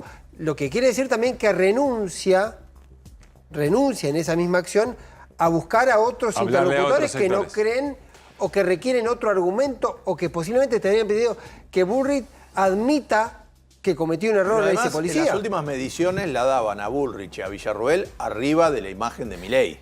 Y acá empezó a copiarle los modales a Sí, Milei. yo coincido que le está copiando los modales. Y te propongo que veamos Sí. otro tramo de esta exposición donde habla, entre otras cosas, del auto incendiado. Del auto, ella no dice cuál, pero habla... El de cadena 3, Sí, el dado y vuelta. también habla de los diputados y diputadas gaseados. Dale. Nosotros siempre distinguimos el manifestante del señor que agarra un palo, le rompe la cabeza a otra persona, el señor que quema un auto, ese señor es un delincuente. ¿Está claro? La jueza Servini desestimó todas las acusaciones. La jueza Servini todas las acusaciones que son Los diputados para mí y para la ley argentina no tienen coronita. Si se ponen adelante a querer pegarle a la policía, van a tener las mismas consecuencias. No tienen coronita los diputados, señora. Uno de esos diputados que se puso frente a la policía y que fue gaseado es Leopoldo Moró, que está aquí con nosotros. Leopoldo, ¿cómo estás? ¿Qué tal? Bien, un gusto estar con ustedes. Muy buenas noches, gracias por venir. ¿Qué pasó? Porque nosotros escuchamos a Patricia Bullrich y no escuchábamos lo que pasaba del otro lado y que ustedes evidentemente estaban interpelándola en función de lo que decía la ministra. Bueno, lo que pasó es que efectivamente se le formularon una serie de preguntas que, sin lugar a dudas, la pusieron muy inquieta y, más que inquieta, muy nerviosa, y así fue empezando a responder. Precisamente la última pregunta que me tocó hacerle antes de que se desbordara fue referida a esta chiquita, la imagen que ustedes Sí. acaban de pasar. Pero esto que estamos viendo es cuando te gasean a vos y a otros diputados, Sí. Leopoldo, ¿no? Sí. Ahí estaba Castañeto, Valdés. Fíjate, Perdón, a ver si vos ves algún diputado que le pegue a la policía. No, ahí dice Bullrich, no tienen coronita, hay que pasarlos por arriba y ahí está Si el le están momento. pegando, dijo si le están pegando. Claro. Así como la chica parece que estaba, no sé, el policía no gaseó a la chica, acá están haciendo algo que no se ve, no sé, no se entiende de qué habla. Discúlpame, te interrumpí. Lo que pasa es que Leopoldo. además es contradictorio, porque se supone que esos operativos, ella siempre argumenta que se hacen para defender al Parlamento y a los diputados de manifestantes que aparentemente irían allí a apabullar al Parlamento o a ocupar el Parlamento, etc. No solamente no defendió a los diputados, sino que atacó a los diputados. Fue ella la que dio la orden desde el comando donde se hace el monitoreo directamente para que apuntaran contra los diputados, a quienes conoce además perfectamente. Si ustedes advierten también allí, van a advertir que esa calle estaba absolutamente liberada porque no había ningún tránsito, porque estaba bloqueada por la fuerza de Pero seguridad. esto es de la ley bases, esto es la discusión de la ley bases. ¿Por Está qué la es del 12 de importante junio. hoy otra vez esto? Esto fue el 12 de junio. Bueno, ¿por qué es importante? Bueno, porque nosotros le planteamos ayer, no en la interpelación, en la reunión en la Comisión de Presupuesto, una serie de interrogantes. Te reitero, el de la chiquita, que dicho sea de paso, ustedes lo plantearon, pero hay que recordar que la denuncia del video trucho que pretendió tapar esa acción no la hizo ni Cristina Kirchner ni Axel Kicillof, la hizo Feynman y después Jonathan Viale en su canal. Sí. Denunciaron que habían recibido un video trucho y ayer se lo preguntamos y ella, en vez de salir por la tangente como lo hizo al principio diciendo bueno, voy a averiguar, etcétera, salió abiertamente a defender el accionar policial, descaradamente a defender el operativo policial. Leopoldo, te hago una pregunta que tiene que ver con el hecho que les tocó a ustedes este gaseo, ¿no? Hay una causa judicial donde ustedes son querellantes. Así es, efectivamente, casualmente. Porque Bullrich de alguna manera planteaba, bueno, esto de no tienen coronita, pero hay una investigación donde el foco es justamente si hubo una premeditación de parte de la Fuerza de Seguridad. Efectivamente. ¿En qué está esa causa? Mira, casualmente estuve declarando hoy en esa causa. Esta semana vamos todos los diputados por separado en distintos días a declarar a prestar testimonio, porque además somos querellantes en la causa. Es una causa que tiene el fiscal Picardi, que ha reunido, respecto a lo que pasó el 12 de junio, un montón de circunstancias, porque además del gaseo a los diputados, por ejemplo, hay otra carpeta que tiene el fiscal, que está vinculada a un hecho muchísimo más grave, que son los apremios ilegales que sufrieron los detenidos con posterioridad cuando fueron trasladados a los penales federales. Cuando llegaron a los penales federales, los detenidos fueron gaseados, golpeados e interrogados con gente con capucha en el servicio penitenciario sobre su pertenencia a determinadas organizaciones políticas. Nos lo contó aquí uno de los vendedores ambulantes. Sí, claro. Sí.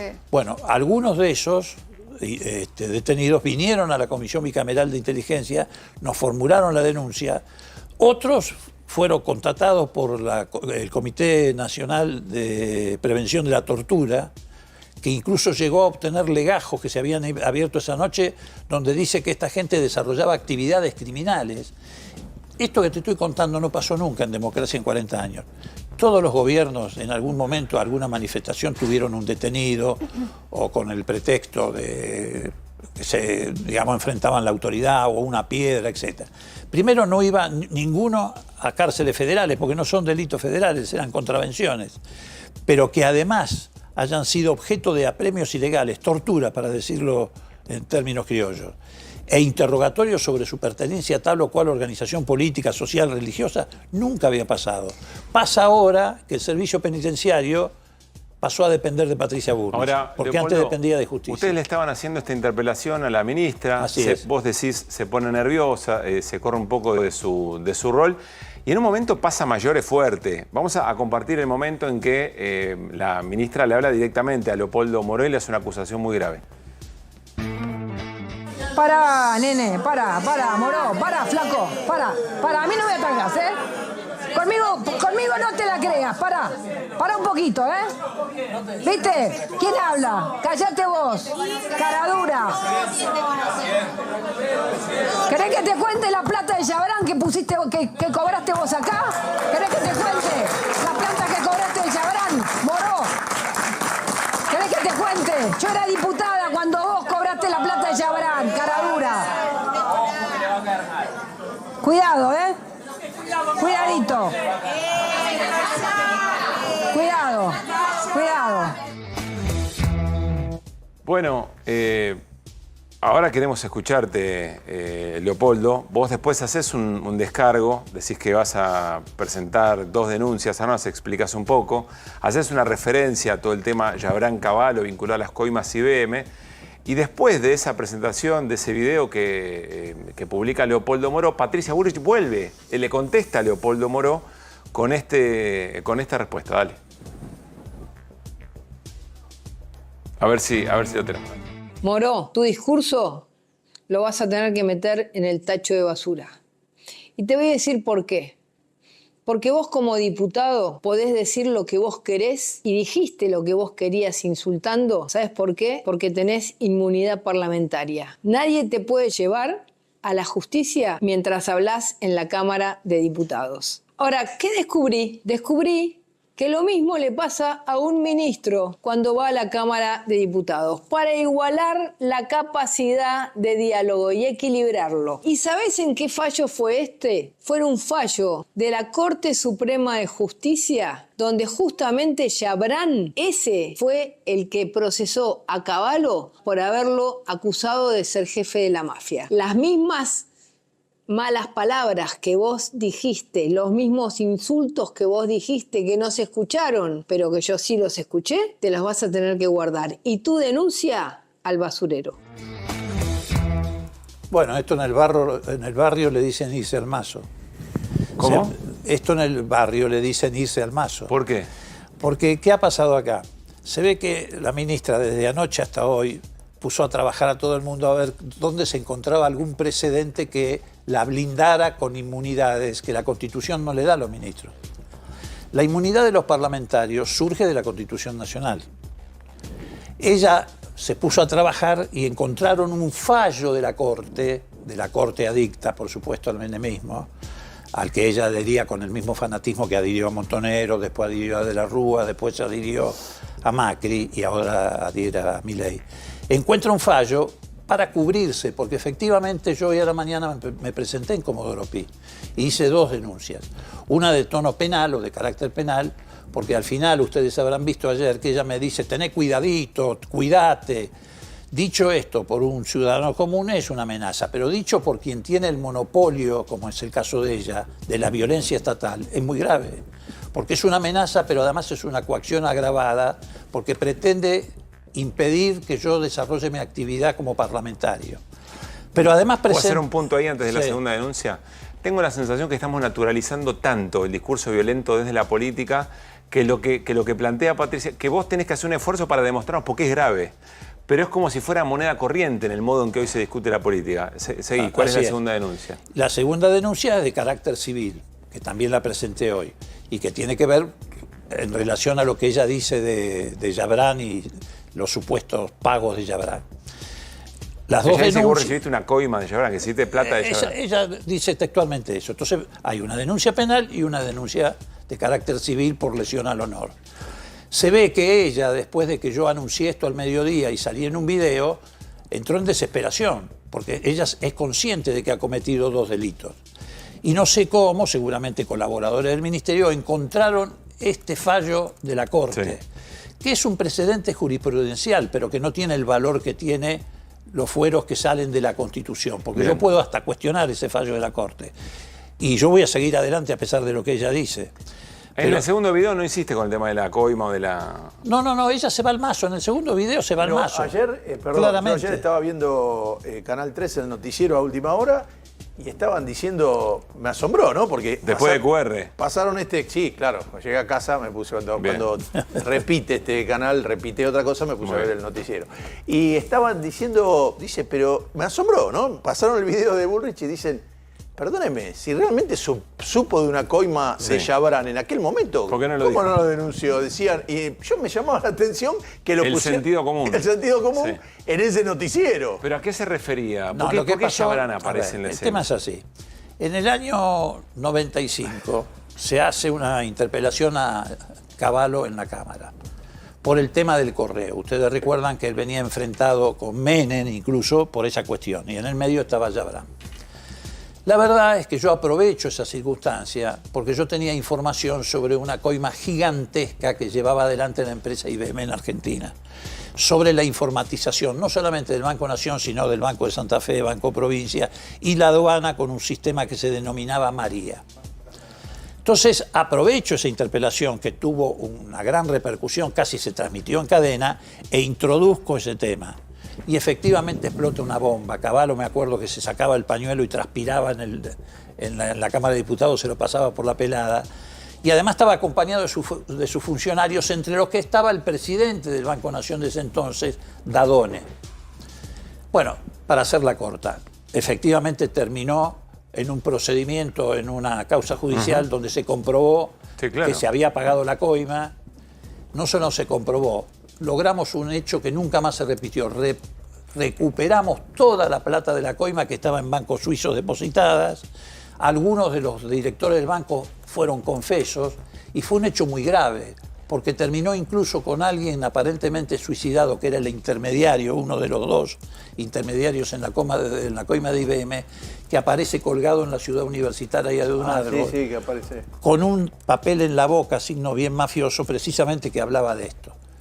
Entonces lo que sugiere Bullrich es que a vos te dio plata Yabrán para que impulses eso contra Cavallo. Claro, exactamente. Supongo yo, no sé. Sí, eso es lo que ella quiere insinuar, digamos, pero no más que insinuar es lo que dice. Y efectivamente eso causó una gran conmoción en su momento. Bueno, pero era un momento muy difícil de la Argentina, tan difícil, recuerden ustedes que, por ejemplo, voló un pueblo entero, Río Tercero, como consecuencia de otra cosa que también denunciamos nosotros, que fue el contrabando de armas. Había una mafia funcionando. A mí me costó esto estar 4 años con custodia policial de la provincia de Buenos Aires. Yo soy de San Isidro, mis hijas eran hijas chicas, Cecilia, que ha sido ahora presidente de la Cámara, y era imposible vivir. Permanentes llamadas telefónicas, tu hija está saliendo de la casa, efectivamente en ese momento salía, había que ir a buscarla a la puerta del colegio. La gente olvida, pero la década del 90 fue una década muy rodeada de actividades mafiosas. Perdón, y Patricia Bullrich en ese momento estaba con Cavallo. pero fanática, abrazada, con el mismo fanatismo que está hoy abrazada Milei. A ver, Leopoldo, por supuesto veremos cómo sigue la denuncia y vos decís que la vas a sostener. Efectivamente, en el video que publica Patricia Bullrich para responder a la presentación de tus denuncias, no vuelve sobre el tema de la coima. Pero recién lo decía Fer Cerrini, ¿qué viste en la ministra? ¿Por qué estalla de esa manera? ¿En qué momento está, digamos, el gobierno de Milei en esta escena? Porque las preguntas de los diputados la desnudó. Así como tuvo la caradurez de contradecir algo que es un video que todos estamos viendo, donde la policía le tira incluso a una chica que no solamente está allí, sino que está en el suelo sentada y le tiran eso. Bueno, ella hubo un montón de cosas que no pudo responder, porque efectivamente no se pasó, salvo en el canal de la Cámara, las preguntas. Por ejemplo, en un momento dado yo le planteo también el tema de los recursos, porque estábamos hablando del presupuesto. Claro. Entonces le digo, bueno, ministra, en el caso del presupuesto, en lo que es función de inteligencia, hay un aumento del 1.197% en los recursos dedicados a la inteligencia para el año 2025. ¿Cómo se explica esto? Porque los 100.000 millones de pesos que quisieron contrabandear con el DNU, ustedes recuerdan, fueron rechazados por el Parlamento. Los han vuelto a meter, pero en el presupuesto. En el presupuesto 2024, los recursos para inteligencia, para la CIDE, son de 15.000 millones. Pasan a 197.000 millones. Ahí no hay preocupación por el equilibrio fiscal. Y los recursos que va a tener ella para la función de inteligencia, Gendarmería, Prefectura, etcétera, pasan de 66.000 millones a 345.000 millones de pesos. Tampoco hay ahí preocupación por el equilibrio fiscal. Los recursos de inteligencia no van para la inteligencia que generan las universidades, va para la inteligencia para espiar a argentinos. Leopoldo, ¿vos decís que ella reacciona así frente a este tipo de preguntas? ¿Ya no da una explicación sobre frente esto? A esas preguntas y muchas Porque más. Porque es llamativa la forma de reaccionar. Ella en la exposición inicial hace un autobombo, por ejemplo, y dice: yo denuncié y hemos prevenido muchos actos terroristas en la Argentina. Y entonces yo le dije, mire, usted el 7 de enero anunció que había detenido una célula sirio-libanesa de 3 individuos. ¿Y cómo terminó esa denuncia? Uno era un peluquero de Avellaneda. El otro era un tipo que le dicen el Rubio, que merodea los bares del Congreso diciendo que fue mercenario en Nigeria. Y el otro, que era el único sirio-libanés, era un profesor de ping-pong que vivía en Colombia y que no tiene antecedentes ni en la CIA ni en el FBI. Cuando anuncian, o mejor dicho, cuando se produce la carta incendiaria al presidente de la Sociedad Rural, ella hace una conferencia de prensa en Mendoza y dice: es un comando anarco-vegano. Y meten en cana a un pobre tipo que estuvo 48 horas preso hasta que Rafeca lo liberó porque no tenía nada que ver. Digo, todas esas cosas las fueron poniendo muy nerviosa, porque la fuimos desnudando. Ella hace un acting con esto y además irresponsable, porque cada vez que anuncia la supuesta existencia de una célula terrorista, también lo hizo en Córdoba hace poco con una supuesta célula de Hezbollah, y la fiscal de Córdoba la desmintió en 24 horas. Pone efectivamente al país en una zona de alarma que hasta te diría conspira contra inversiones. Y además, desde el punto de vista de la eficiencia estatal, cuando ella hace eso, los servicios de inteligencia del resto del mundo le bajan la persiana, porque se dan cuenta que lo usa electoralmente y no le dan más información, y eso también pone en riesgo a la Argentina. Entonces todo eso sumado le generó esta reacción histérica que tuvo. Leopoldo, gracias por haber venido. No, al contrario, gracias a ustedes. ¿Querés cuidar tus ahorros y no sabés cómo invertir? Yo te recomiendo Banco de Joyas. Podés conseguir lingotes desde 1 gramo y pagar hasta en 12 cuotas. Encontralos en la tienda online o acércate a su salón en la avenida Corrientes 2822, casi esquina Pueyrredón. Nos vamos a ir a la tanda y al regresar vamos a charlar con Gregorio Dalbón para que nos explique la ofensiva del gobierno contra la AFA. ¿Te interesaría invertir en oro de manera segura y sencilla? Te presentamos nuestros nuevos lingotes de oro 24 quilates. Aprovecha la preventa y empezá a invertir. Nosotros te ayudamos. Confía en Banco de Joyas. El doctor Gregorio Dalbón ya está en línea para charlar con QR. Pablo Caruso lo saluda. ¿Cómo anda?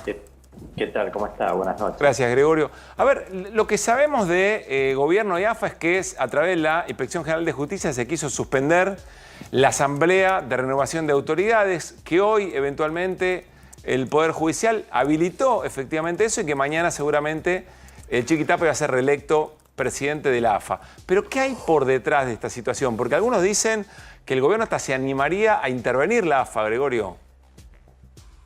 Sí, en realidad fueron manotazos de ahogados, absolutamente ineficaces. El tema es que es una denuncia de una persona que está suspendida, que es el señor Fassi, presidente de Talleres de Córdoba. Una denuncia sin fundamentos, que fue justo diseñada para que salga la resolución de IGJ un día antes de la asamblea que estaba prevista por AFA para el día de mañana, el 17 de octubre. Y realmente los fundamentos del señor Fassi dejan mucho que desear, pero esto no es una cuestión jurídica ni técnica, es una cuestión política. La IGJ depende del gobierno de Javier Milei y el gobierno de Javier Milei, a través de sus dichos, siempre quiso que el fútbol se maneje como Inglaterra, a través de los clubes, de las sociedades anónimas deportivas, etc. Con esta Asociación de Fútbol Argentino, que es la más prestigiosa del mundo hoy, no solamente en éxito deportivo, sino en cuestiones que tienen que ver con la contabilidad, con las obras que hace. La verdad que es muy difícil que las sociedades anónimas deportivas puedan triunfar, porque en definitiva todo lo que se ha conseguido ha sido a través de los clubes sociales y de sacar chicos de la calle, hacerlos, que después lleguen, por supuesto, y muchos queden en el camino. Lo que quiere el gobierno de Javier Milei es quedarse con el negocio del fútbol, no con el deporte.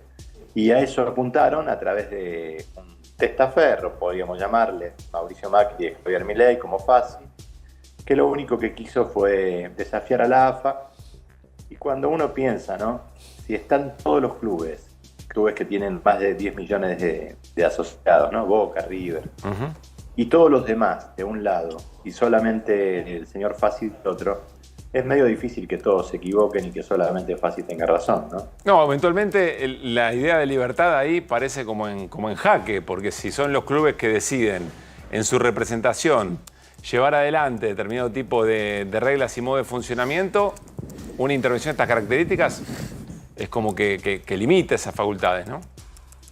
Sí, además no está convenida la intervención. ¿Pero podría el gobierno intervenir la AFA, Gregorio? No puede, porque aparte de la misma resolución de la IGJ, hay que leerla simplemente interesándose en el tema.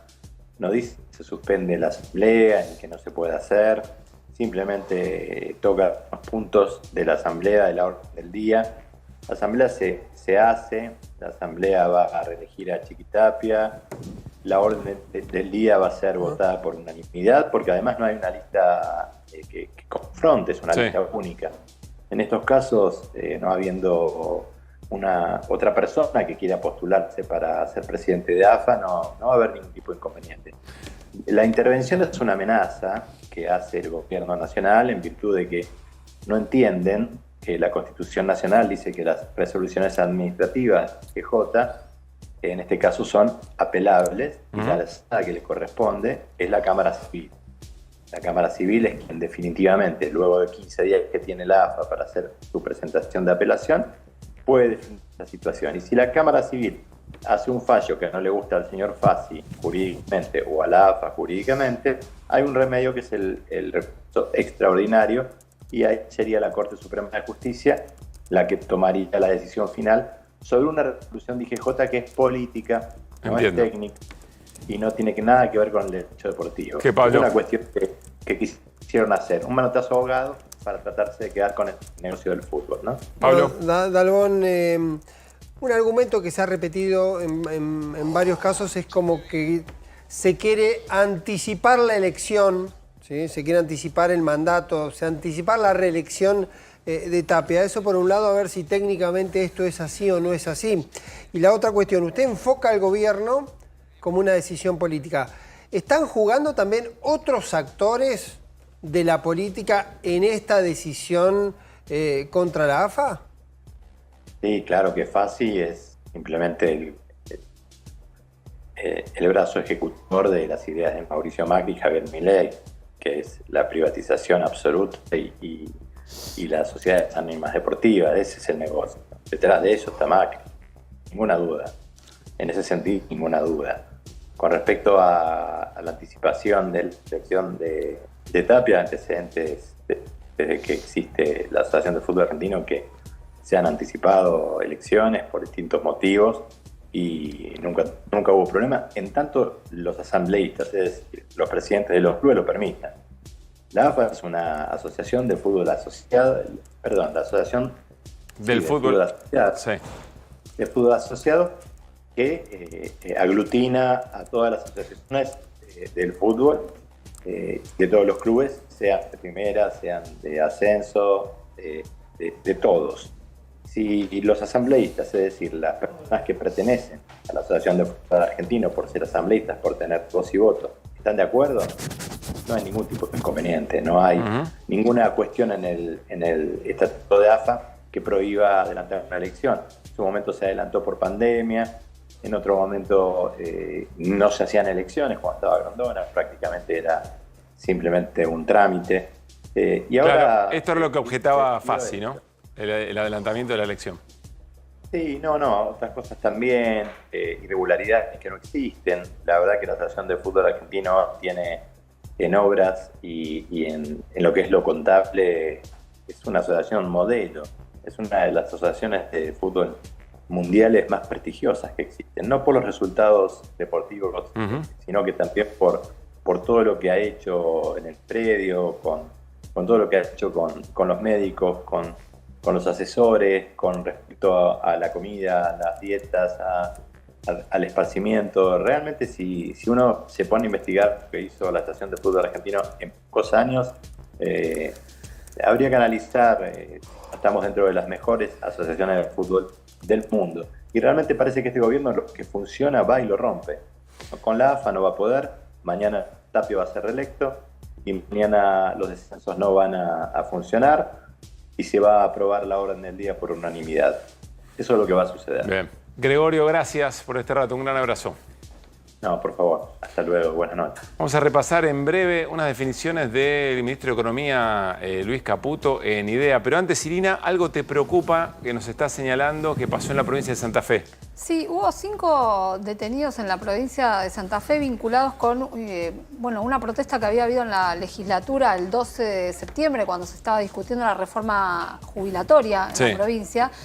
Y bueno, había manifestantes que querían ingresar a la legislatura y no les permitían. En ese momento no hubo detenidos, pero resulta que una fiscal, Laura Urquiza, mandó a detenerlos hoy con allanamientos de lo más feroces que te puedas imaginar, derribando puertas. Y se trata además de algunos dirigentes sindicales que pertenecen al gremio, al sindicato de la educación de la provincia de Santa Fe, ¿no? Lo que, obviamente en este contexto llama mucho la atención. Estamos hablando de algo que se produjo hace varios días y mandan a detenerlos hoy. Ellos son Maximiliano Molina, que es de ATE Rosario, y CTA Nacional de AMSAFE, que es el sindicato justamente de la educación de Rosario, Román González y Franco Casasola, que integran la comisión directiva, Diego del Castillo, delegado de Escuelas Granadero Baigorria e Ibar Lucea. O sea, y también están detenidos. Están detenidos.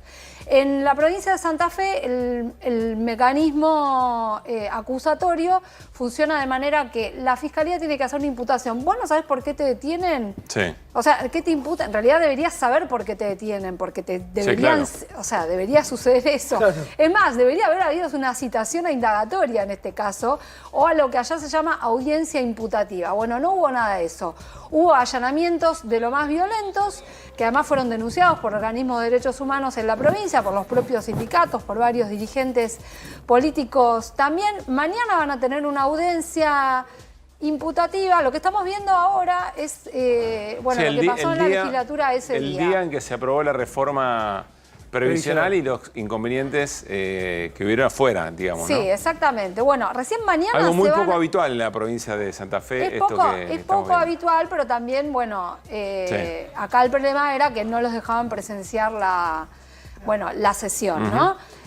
Mañana se van a enterar de qué los acusan. Hay quienes en el Ministerio Público Fiscal santafesino creen que van a ser, diríamos, la gran Stornelli de acusarlos de impedir o por lo menos complicar el funcionamiento de la legislatura. Acá la legislatura funcionó y la ley además se votó, pero no sería extraño que eso suceda. Bien. A todo el mundo le llamaba mucho la atención que hubieran sido detenidos y de esta manera. Gracias, Irina. Vamos a compartir definiciones del ministro de Economía, Luis Toto Caputo, la caracterización respecto de la oposición en el coloquio de ideas. ¿Y por qué volvíamos a caer? Oye, justamente por esto, porque no había una decisión política de tener un orden macro, era simplemente la consecuencia de que habíamos gatillado una crisis, ¿no? Entonces, esa diferencia es tremenda, es fundamental. Y de vuelta, eso es lo que tiene que darles a ustedes la garantía de esto. Y la garantía la están viendo todos los días. La están viendo todos los días porque del otro lado, ahora que se empiezan a preocupar, mucho más que en enero, febrero, marzo, donde comían pochoclos y decían ya se van, ahora que ven que efectivamente la inflación baja y baja, que la economía empieza a recuperar, que el dólar no va a ningún lado y el nivel de desesperación es muy importante. ¿Por qué? Porque ya sabemos que para la oposición la política no es un servicio público, es un negocio. Entonces, si no están manejando el negocio y tienen un problema, tienen otro problema adicional, que es que saben que no pueden volver por mérito propio, porque ya todo el mundo sabe que son unos delincuentes y unos burros, ¿sí? El 75% de la población sabe que son una manga de delincuentes. Hay algo acá que no hay que perder de vista, que le está hablando el ministro de Economía a empresarios. Se está queriendo dar garantía desde el Ejecutivo de por qué conviene hacer negocios en la Argentina. Y entonces dice, toda la oposición es una manga de burros y unos delincuentes, y nosotros tenemos, además, yo vuelvo al tema universitario. El tema universitario en términos de presupuesto no es considerable, 0,14 del PBI. Hay una señal política, lo confiesa Finocchiaro en el tratamiento del veto, hay una señal política a un sector económico que dice, aunque tengamos el Congreso en contra, el presidente sostiene un veto. Tiene el arte político de sostener un veto y no va a haber ninguna modificación respecto de nuestro plan económico. Esto es lo que yo acá veo con el agregado, Fer, de la violencia discursiva. Está bien, pero el tema, mira, a mí lo que me interesa que... Un minuto, Fer, perdón que te apuro. Pero sí. Está claro que devaluar no será el camino, este es el momento de invertir. Yo nunca... A ver, no entiendo cómo se puede hablar de hacer inversiones, salvo que vos me digas, bueno, estás en el RIGI, viene un grupo de afuera, quiere poner una mina de oro, sí, de cobre en un lugar que puede sacarla. Bien. Todo lo demás, a los empresarios argentinos dicen, tenés que invertir. ¿Cómo vas a invertir en un país que tiene una caída del 20% en supermercado? Tenés todo. ¿Qué voy a vender? ¿Qué vas a vender? ¿A quién se lo vas a vender? Entonces no se entiende lo que habla. No se entiende y bueno, y sigue hablando además, dice esto de por primera vez, el superávit.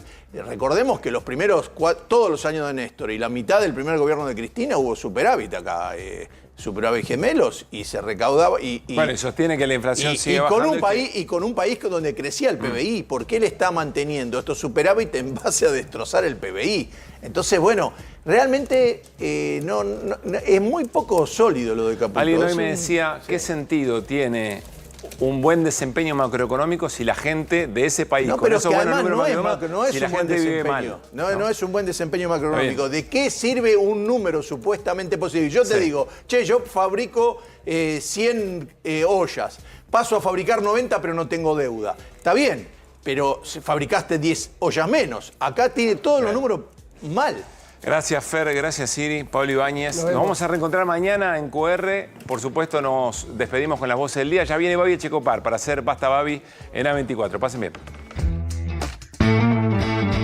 Los canales de diálogo se cortaron, no hay ámbitos de debate, las decisiones se toman entre poquitas personas y no sé, sale Andrés Rodríguez, habla en nombre de la CGT como si hablara en nombre de todos los sindicatos confederados, y no es así. Que nosotros tenemos en claro que ellos, atrás de esto, van a ir con molotovs, van a ir con una cantidad de cosas a propósito para intentar hacer increyendo. Y nosotros no vamos a permitirlo porque no somos tontos. Auditemos al trabajador de Aerolíneas Argentinas, auditemos al jubilado, auditemos a las personas con discapacidad, auditemos las universidades, pero no se audita a los que el presidente llama héroes, que fugan, que evaden, que eluden impuestos. ¿Sabés a dónde fue esa plata que pidió Mauricio Macri en su momento, 44.000 millones de dólares? Y bueno, ¿y por qué no empezamos a auditar eso? Pero es una cuestión, es otro debate, es un tema político. No, bueno, ¿querés debatir de dónde sale la plata? Yo te estoy dando una respuesta, porque los 44.000 millones de dólares que pidió Mauricio Macri al Fondo Monetario Internacional, ¿alguien los auditó? A favor de tomar el Colegio Nacional de Buenos Aires. ¿En contra? ¿Abstenciones? Sale a favor, señor. Nosotros tenemos un campus ubicado en el Bajo Flores y la verdad es que lo que yo veo es un montón de jóvenes que vienen de barrios, digamos, vulnerables y que su sueño es salir de ahí. Ahí están los estudiantes, están filmando. Se produce... Miren acá. Bueno, qué situación violenta, ¿eh? A ver. Qué desafortunada acción de la policía, ¿eh?